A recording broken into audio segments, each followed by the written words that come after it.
সুপ্রিয় দর্শক আসসালামু আলাইকুম। রবি এগ্রো ইউটিউব চ্যানেল এবং ফেসবুক পেজ থেকে আপনাদের সবাইকে স্বাগতম। আজকে আসছি চরবদ্দান উপজেলার সম্মানিত মেম্বার সাহেবের বাসায়। তিনি প্রত্যেক কোরবানিকে উপলক্ষ করে গরু মোটা তাজা করেন। চলেন এবারে তার সঙ্গে কথা বলা যাক। তার এই 2024 সালের কোরবানিকে উপলক্ষ করে তিনি কি কি গরু লালন পালন করছেন। আজকে আসছি মেস্টারবাড়ি বাজারে ইখলাস মেম্বার সাহেবের বাড়িতে। ভাই প্রত্যেক কোরবানিকে উপলক্ষ করে প্রত্যেকবারে বড় বড় গরু, মাঝারি সাইজের গরু পালন করে থাকে কোরবানিকে উপলক্ষ করে। আর ভাইয়ের খামারে আসলে আজকে ভাইয়ের সঙ্গে কথা বলুন। ভাই আসসালামু আলাইকুম। আসসালাম। ভাই ভালো আছেন? জি ভালো, আলহামদুলিল্লাহ ভালো। ভাই এবার আপনার খামারে গরু আছে কয়টা ভাই? 20টা গরু আছে। ভাই গরুগুলো খাওয়ান কি? এই গরুগুলোকে খাওয়াইলাম কুলের ভুসি, সোলার ভুসি, গমের ভুসি আর খেতে ঘাস বোন আছে ঘাস। ভাই এগুলা খাইয়ে গরু মোটা তাজা করে থাকে। ভাই এবার কুরবানির বাজার কি কেমন? আশা করি খুব ভালোই হবে। এই গরুটা হচ্ছে প্রায় লাইভ ওয়েট, এটা কয় কেজি হবে, কয় মন হবে এটা? এটা আমার আইডিয়া 7 মণ। 7 মন। আপনি এর দাম চাচ্ছেন কত? দাম চাইছি 240।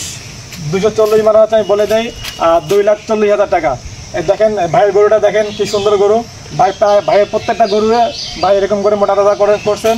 আপনারা যারা চরবদ্দানের লোক আছেন বা যারা বিভিন্ন জায়গা থেকে ভিডিওটা দেখতেছেন, তারা ইচ্ছা করলে ভাইয়ের সঙ্গে যোগাযোগ করে স্ক্রিনে নাম্বার দেওয়া থাকবে, সেই নাম্বারে ভাইয়ের সঙ্গে যোগাযোগ করবেন এবং তার ভাইয়ের বাসায় আসে গরু দেখে আপনারা গরু কিনতে পারবেন। ভাই সম্পূর্ণ দেশীয় পদ্ধতিতে গরু মোটা তাজা করে। এখানে কোনো অবৈধ কোনো ওষুধ বা অবৈধ কোনো খাওয়ার কারণে গরু মোটা তাজা হয়েছে এরকম কোনো নজির নেই।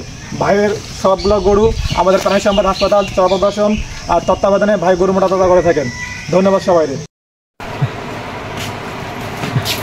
ভাই এটার দাম কত? এটার দাম 130। 130। তারপরে ওই মাঝখানেরটা 40। 140। জি।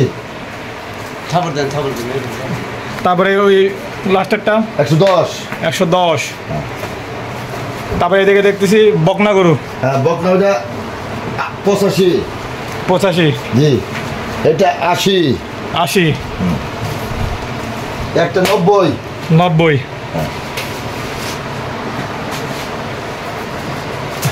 এই দেখেন ভাই কি কি খাওয়ায়।